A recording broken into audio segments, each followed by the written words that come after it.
Hey there, House here. Well, just as soon as the MLB trade deadline arrived, we were hit with the NBA free agency.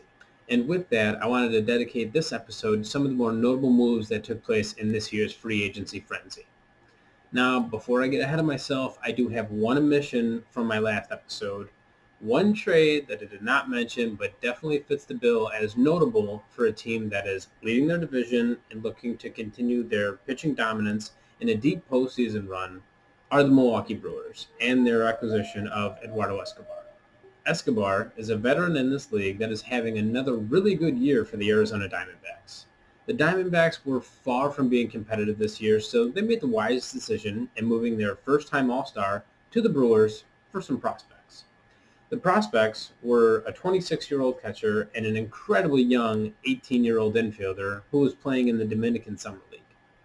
The Brewers received a switch-hitting utility guy who can play almost anywhere in the infield. Most importantly, he is a solid bat that the Brewers have desperately missed all year long. With most of their wins coming from pure dominated pitching performances and a sprinkle offense, an added bat is just what the doctor ordered. All right, on to the NBA. The first team that I wanted to mention during this free agency are the LA Lakers. The Lakers made a big move in acquiring Russell Westbrook from the Washington Wizards.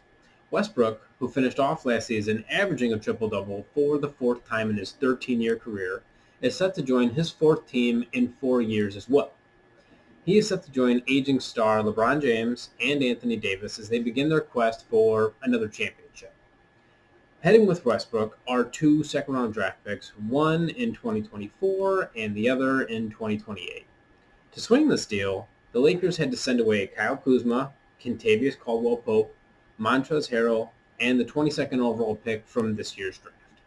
That's a pretty decent haul that the Wizards received in this deal. As they continue to attempt to build the team around Bradley Beal, maybe this compilation of players would do the trick in providing him some competent scoring assistance that can help him actually win games. Unlike in years past when it would turn into the Bradley Beal show and they'd still lose by near double digits. The Lakers weren't done there, however. As free agency started, they also made it a priority to add some big bodies as well as some scoring for their bench. They addressed those needs with the signings of Dwight Howard for a third go-around, Carmelo Anthony, Kent Bazemore, and Trevor Ariza. All bench players who were in their mid to late 30s, except for Bazemore, who is in his early 30s. Experience is something that this team wasn't in a desperate need for, but that's exactly what they have now. Only time will tell if this older Lakers team can last all season long and perform well enough to make another run for a championship.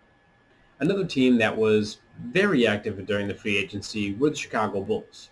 A surprise the most, but with their revamped front office and they're making a statement that says they will move anyone, anywhere, and at any time to craft a winning team.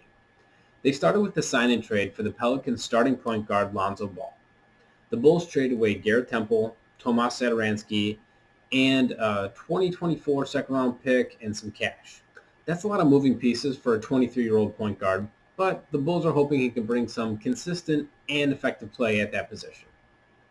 They weren't done there, however. They then signed backup shooting guard Alex Caruso to a 4-year deal, who will bring with him good defense and three-point shooting ability.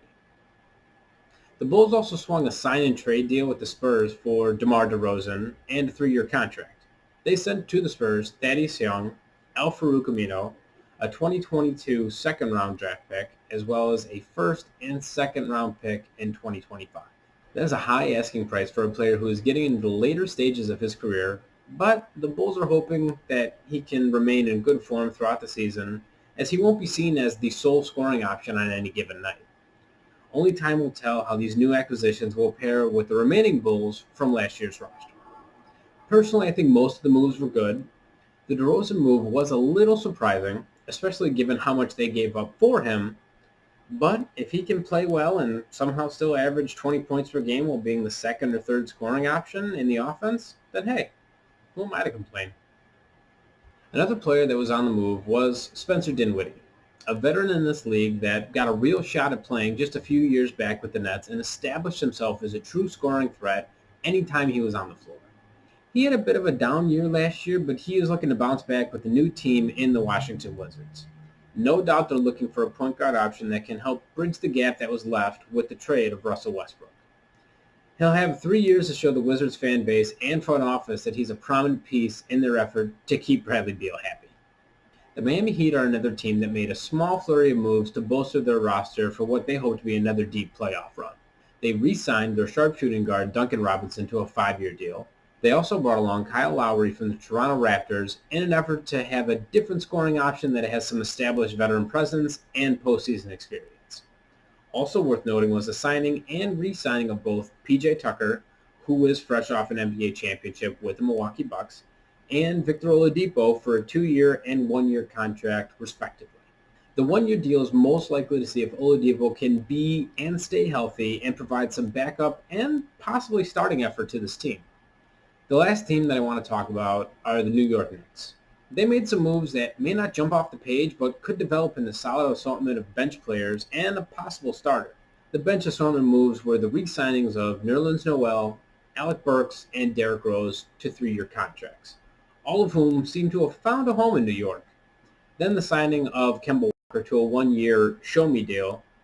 Essentially, if he can stay healthy and carve his way into the starting lineup, he can show this team and this league why he was one of the more feared point guards on the floor just a few years ago. Last but not least, I want to make an honorable mention here for Chris Paul, a guy who had been on 3 different teams over the past 3 years and who everyone thought was done when he was traded to the Thunder. He took that overlooked Thunder team to the postseason. Then the following year, he went to a young Phoenix Suns team and took them to the NBA Finals, which was his first appearance in his career. After many thought he would go elsewhere in hopes of winning a championship, he decided to stay with the Suns and sign a 4-year deal. He is in for the long haul as he looks to bring this young team back to the championship and hopefully win it. Well, that about covers all that I wanted to discuss in this video. If there were some free agency moves that took place that I did not discuss, feel free to leave a comment on this video and I'll look into those moves. And lastly, to all my betting friends out there, remember, you win some and you'll lose some, but the house always wins.